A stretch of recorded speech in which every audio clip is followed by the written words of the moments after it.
Graças a Deus, amado, nós estamos na casa do Pai. E na casa do Pai sempre há coisas novas.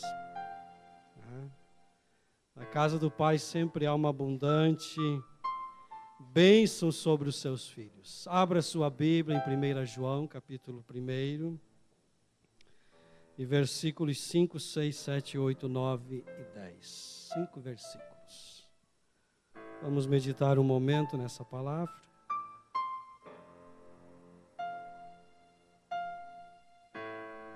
Vamos falar sobre aquele de quem nós temos saudades, como cantamos no hino 2. 1 João, primeira carta de João, capítulo 1, versículos 5 até o 10. Cantamos que adoramos o Rei do Universo. Cantamos o hino 131 para andarmos no valor dos céus. 1 João, capítulo 1, verso 5, que diz assim: esta é a mensagem que dele ouvimos. E vos anunciamos que Deus é luz e não há trevas nenhuma nele. Se dissermos que temos comunhão com ele e andarmos em trevas, mentimos e não praticamos a verdade.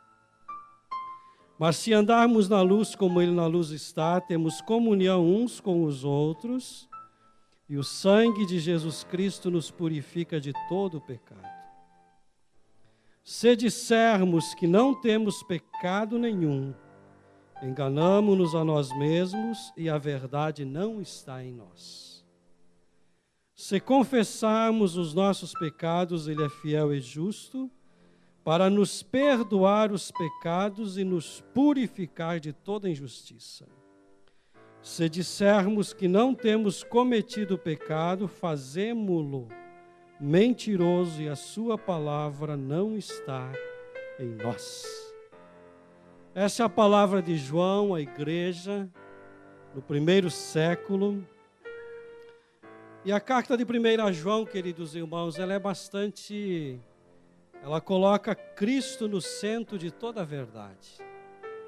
A igreja passava por uns solavancos do gnosticismo e outros ismos e outras heresias. Havia um questionamento com relação realmente se Cristo veio, se Cristo era o que pregavam, se Cristo realmente era aquela pessoa que tanto anunciavam. Os primeiros versículos falam da João testificando que ele viu, que ele ouviu e que ele tocou em Cristo. João fala que ele viu e que ele esteve com o verbo da vida. E no versículo 5 e diante ele começa a falar sobre a mensagem que foi ouvida e a qual eles anunciaram. Essa mensagem, amados irmãos, é uma mensagem centrada na pessoa de Cristo Jesus. Você nunca verá uma mensagem de qualquer religião que possa haver, de qualquer filosofia, que esteja centrada, queridos irmãos, na essência do fundador dessa religião. Ela sempre está centrada, ela sempre parte de alguma filosofia aprendida no decorrer da vida. Ela sempre parte de uma máxima vista no contexto em que viveu essa pessoa, no mundo em que viveu, impulsionada pela filosofia, ou pela história, ou pela ideologia que ela tenha estudado, mas nunca que a mensagem dessa pessoa parte na essência dessa própria pessoa. E nós sabemos que o cristianismo ele não é uma religião, o cristianismo ele é a mensagem de Deus ao mundo. Por isso que João, queridos irmãos, ele começa dizendo: a mensagem que dele temos ouvido e vos anunciamos é esta, que Deus é luz.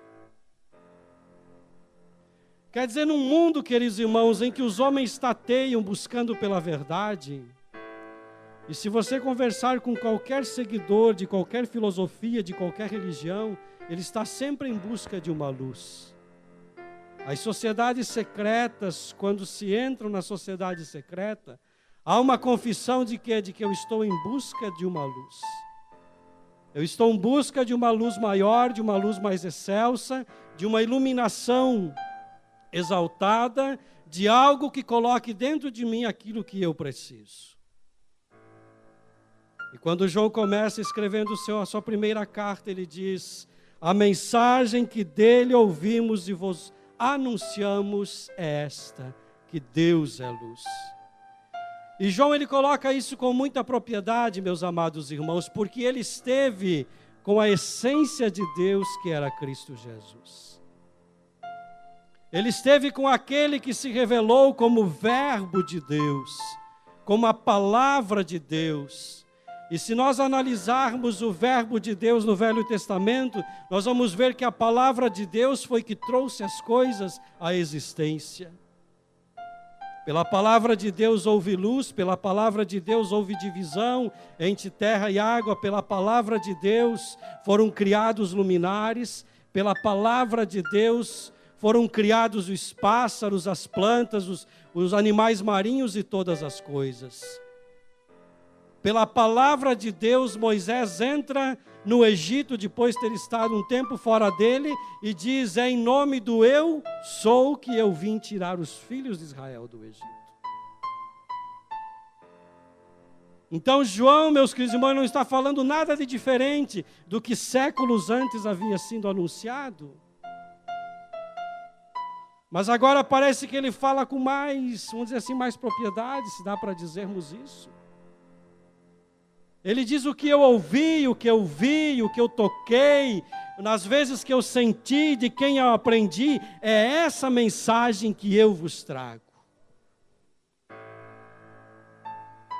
Se há uma coisa que nós precisamos, queridos irmãos, é que a nossa mente seja iluminada constantemente pela mensagem da cruz. Nós vivemos um mundo que desafia a nossa fé. Nós vivemos um mundo, queridos irmãos, que se levanta nas suas mais variadas artimanhas contra a verdade a qual nós acreditamos. Paulo, quando fala aos Coríntios, ele diz: olha, a mensagem que eu vos anunciei, a mensagem que eu escrevi, a mensagem que eu trouxe, é uma mensagem que começou no próprio Deus. E existe uma necessidade na vida do pecador, que é o seu retorno a Deus.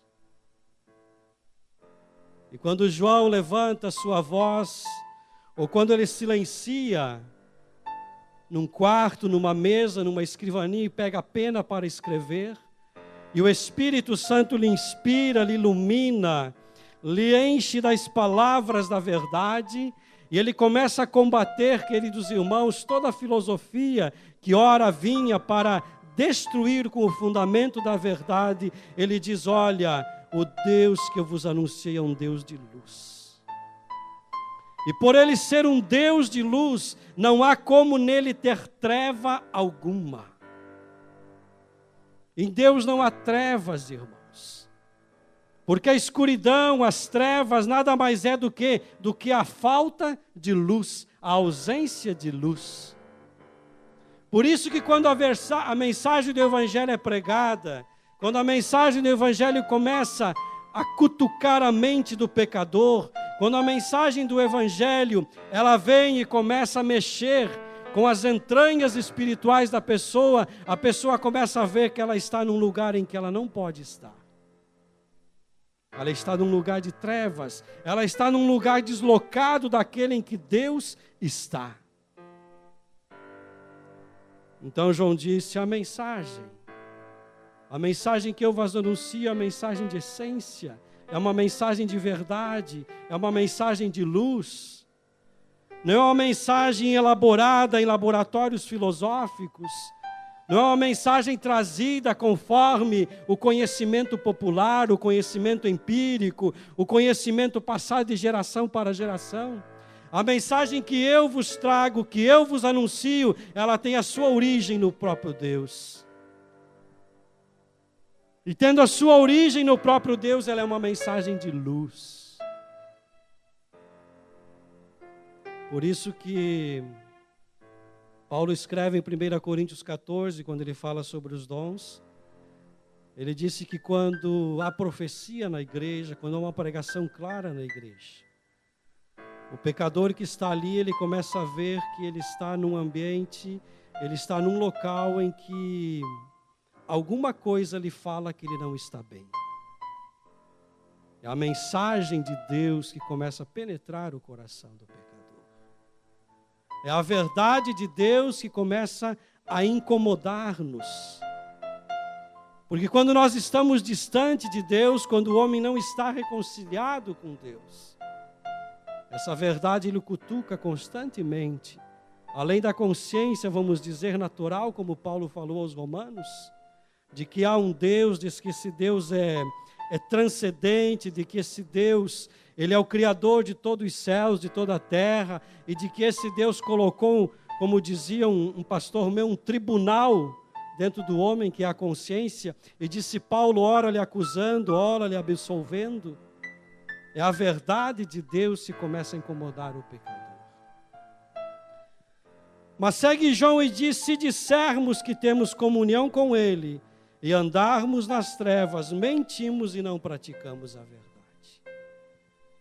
Se há uma coisa, queridos irmãos, que não dá para dissociar do cristianismo, é a prática.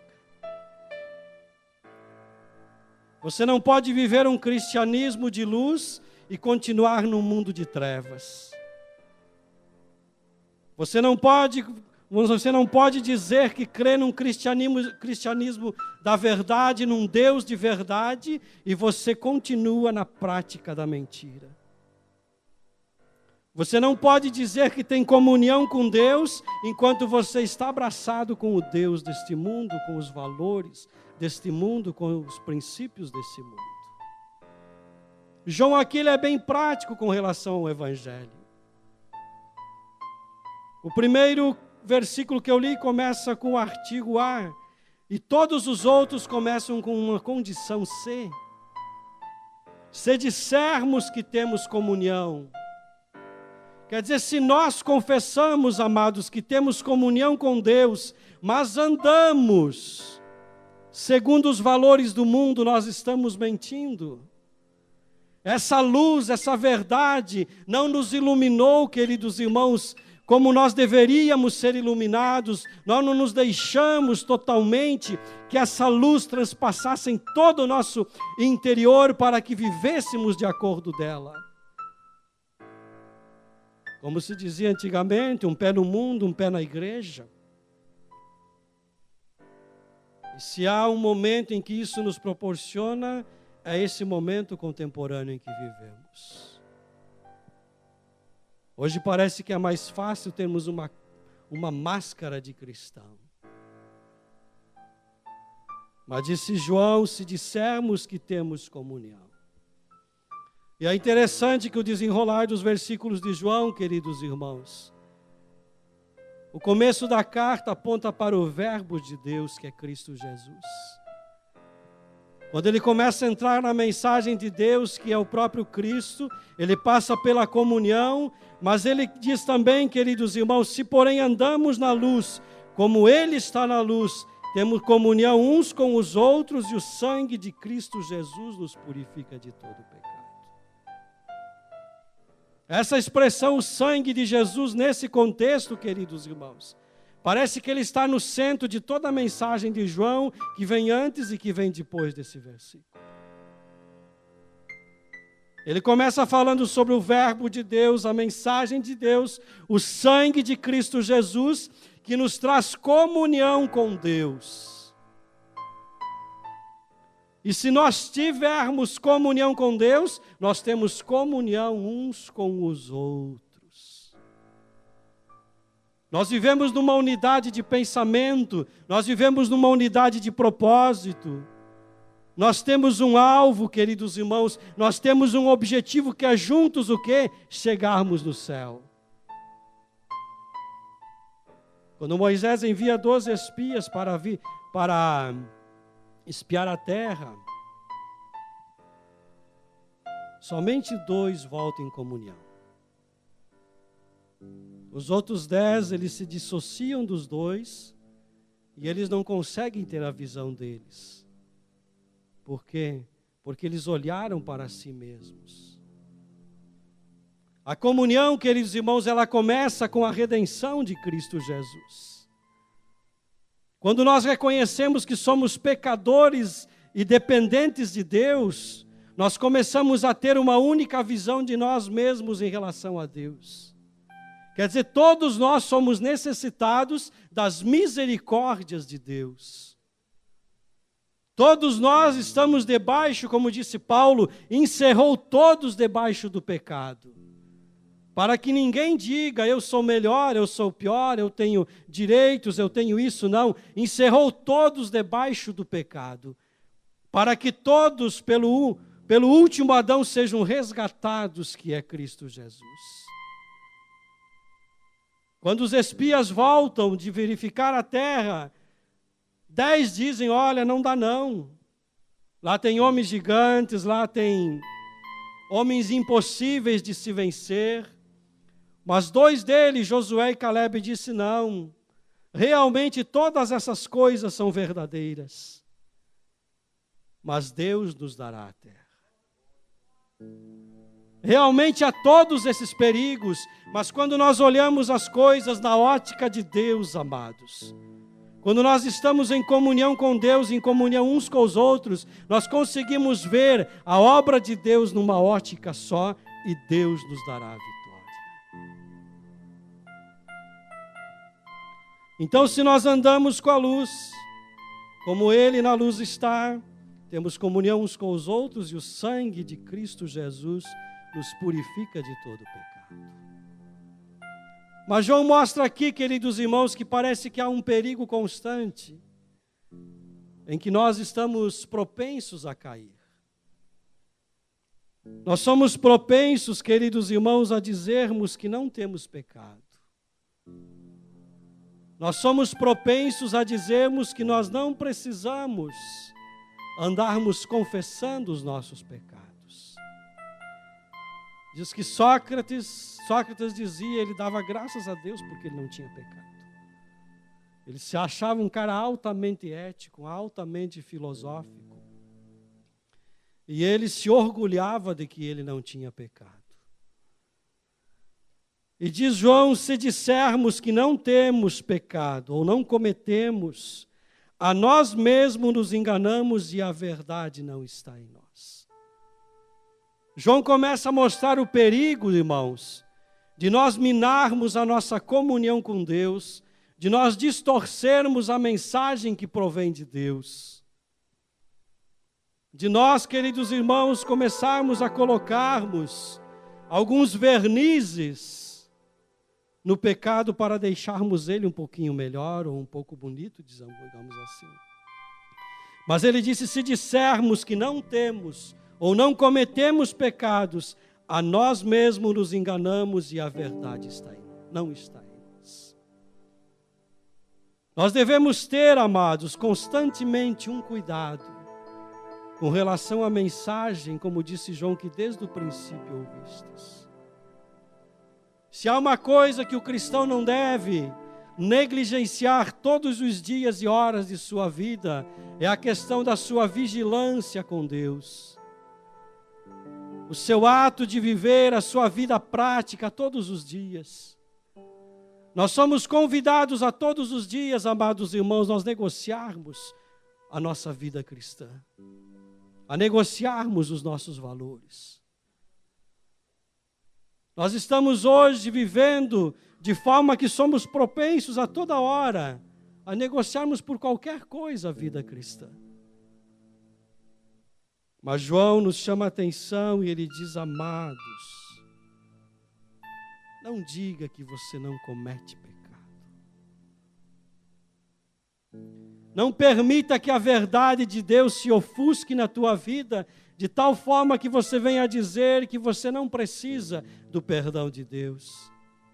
O ato de negar o pecado nada mais é do que o ato de dizer, não preciso de perdão. É de negarmos o próprio Cristo na nossa vida, ou a necessidade de termos Cristo, ou a suficiência de Cristo Jesus. Mas disse João, se confessarmos os nossos pecados, Ele é fiel e justo para nos perdoar os pecados e para nos purificar de toda injustiça. Quer dizer, se confessarmos, se reconhecermos, se abandonarmos o pecado. Para aquela mulher que veio apanhar de adultério, Jesus disse: olha, você vai e não peques mais. A questão, queridos irmãos, ela é muito mais complexa do que muitas vezes a gente acha. A questão é nós confessarmos e nós vivemos debaixo da justiça de Cristo. Porque a injustiça não habitará em nós, queridos irmãos, o momento em que nós estivermos cobertos com a justiça de Cristo. Por isso que João disse, confessarmos os nossos pecados, Ele é fiel a quê? Ele é fiel à sua promessa de nos perdoar. Deus não pode recuar, queridos irmãos, naquilo que Ele prometeu. Ele não pode retroceder na sua promessa de nos resgatar, de nos perdoar, de nos livrar de todo o pecado, se nós corrermos, é claro, para a justiça de Cristo Jesus. E não estivermos amparados em nossa justiça, dizendo que não temos pecado. Ele é fiel e Ele é justo. Ele é fiel com relação ao que Ele prometeu, e Ele é justo com relação, queridos irmãos, à obra dEle na cruz do Calvário. Quando Cristo Jesus ministrava aos discípulos sobre a vinda do Espírito Santo, Ele disse que Ele convenceria o homem do pecado, da justiça e do juízo. Do pecado porque ele iria para o seu Pai, da justiça porque Cristo já tinha cumprido toda a justiça com relação ao sacrifício que teria que ter para resgate do pecador, e do juízo com relação ao juízo que estaria por vir. Então, se você quiser viver uma vida de comunhão, se você quiser viver uma vida de justiça, se você quiser viver um evangelho prático, um evangelho que possa, vamos dizer assim, sair pelos poros que a verdade está em você, você precisa estar coberto pelo sangue de Cristo Jesus, refugiado na justiça de Cristo, e ver que somente Ele é fiel com relação a perdoar os pecados de um pecador arrependido. Fora isso, queridos irmãos, os esforços humanos, eles nada são. Eles são trapos de imundícia. E encerra João dizendo: se dissermos que não temos cometido pecado, fazemo-lo mentiroso e a sua palavra não está em nós. Há um meio de nós fazermos Deus mentiroso. É nós negarmos o próprio pecado que cometemos. Porque o que é o pecado? O pecado é uma ofensa contra Deus. E quando nós nos escondemos em alguma capa de razão ou de qualquer outra coisa, queridos irmãos, vejam o agravo que é isso. Nós fazemos Deus mentiroso. A igreja de Tiatira tinha contra si que ela tolerava Jezabel.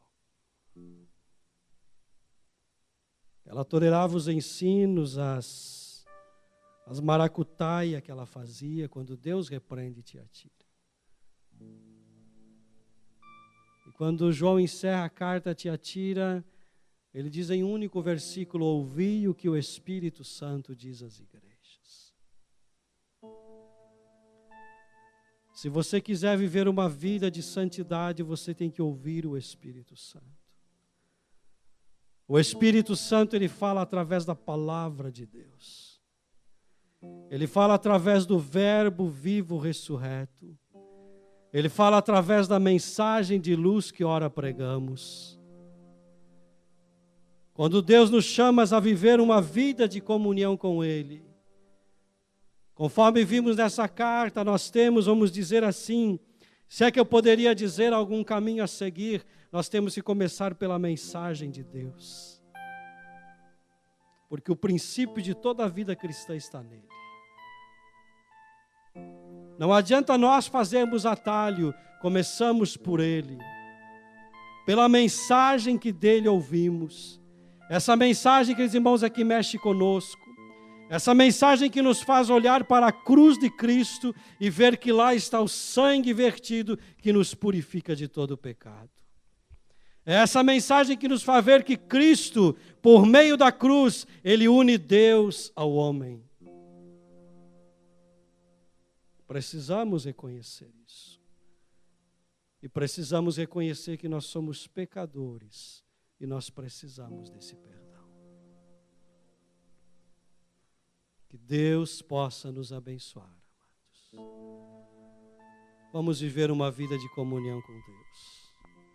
Uma vida de comunhão nos remete a uma vida sem pecado sob a justiça de Cristo Jesus. Que Deus os abençoe em nome de Cristo Jesus.